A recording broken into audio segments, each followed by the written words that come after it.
हे राजन, दुहना है अगर तुम्हें पृथ्वी की इस गाय को, तो पहले हृष्ट पुष्ट करो लोक रूपी इस बछड़े को। अगर अच्छे से पाला पोसा जाए इस लोक को, तभी फलता फूलता है भूमि पर यह कल्पतरु। कविता की ये चंद पंक्तियाँ हमें ये बताती हैं कि वन हमारे लिए कितने उपयोगी हैं और हमें किस तरह से इनका संरक्षण करना चाहिए। ये बात तो बिल्कुल ठीक है, लेकिन अब हम आपको लेकर चलते हैं एक रोमांच भरे सुहाने सफर पर, जहाँ पर बहुमूल्य वन संपदा तो है ही, साथ ही साथ आपको देखने को मिलेंगे प्राचीनतम शैल चित्र भी। तो आइए शुरुआत करते हैं इस सफर की। जग जाहिर है कि भोपाल अपने आप में बेहद खूबसूरत शहर है। इसकी चारों दिशाओं में देखी जा सकती है अद्भुत धरोहर के साथ अमूल्य वन संपदा। चाहे वो भोपाल में एशिया की सबसे बड़ी ताजुल मस्जिद हो, या ताजमहल, या गौहर महल, या सांची के बौद्ध स्तूप हो, या फिर भोजपुर का प्राचीनतम शिव मंदिर, लेकिन आज जरूरत है इसे समझने और उनके संरक्षण के लिए हमारे योगदान की। भोपाल से 56 किलोमीटर की दूरी पर है भीम बैठिका, जहां हजारों साल पुराने शैलचित्रों को गुफाओं और चट्टानों पर देखा जा सकता है।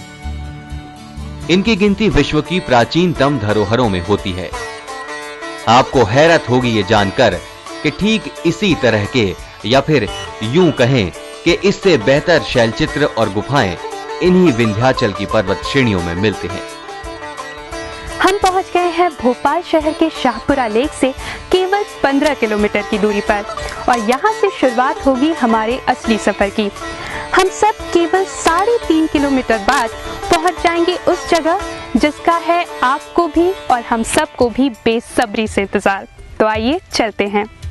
वन विभाग की पहल पर पिछले साल यहाँ सड़क का निर्माण किया गया। टेढ़े मेढ़े रास्तों से होते हुए हम पहुंच रहे हैं अपनी मंजिल के करीब, वनग्राम कठौतिया। ये चारों तरफ से पर्वत श्रेणियों और हरे भरे जंगलों से घिरा हुआ है। ये श्रेणी प्राचीन काल में विंध्याद्री कहलाती थी और कभी-कभी उसे ऋक्ष पर्वत भी कहा जाता था। सबसे पहले हम रुख करते हैं उन आसमान छूते पहाड़ों पर, जहां थोड़ी सी चहलकदमी, या यूं कहें कि नेचुरल ट्रेल से गुजरने के बाद शुरू हो जाते हैं अद्भुत नजारे। यह है विशालकाय चट्टान, चट्टानों से लिपटे हुए दरख्तों की जड़ें। कहना मुश्किल होगा कि दरख्तों को चट्टानों ने सहारा दिया है या फिर चट्टानों को दरख्तों ने। खैर, अब हम रुख कर रहे हैं गुफाओं की ओर, और हमारे साथ हैं यहां पदस्थ फॉरेस्ट गार्ड और वन ग्राम वासी। अरे, ये जनाब कहां से निकल रही हैं? देखा आपने? ये सफर तो बहुत लंबा और बहुत रोमांचक है, लेकिन हमें इस सफर को यहीं पर रोकना पड़ेगा। जो सफर हमने यहीं पर अधूरा छोड़ा है, उसे हम अपने आने वाले एपिसोड्स में पूरा करेंगे।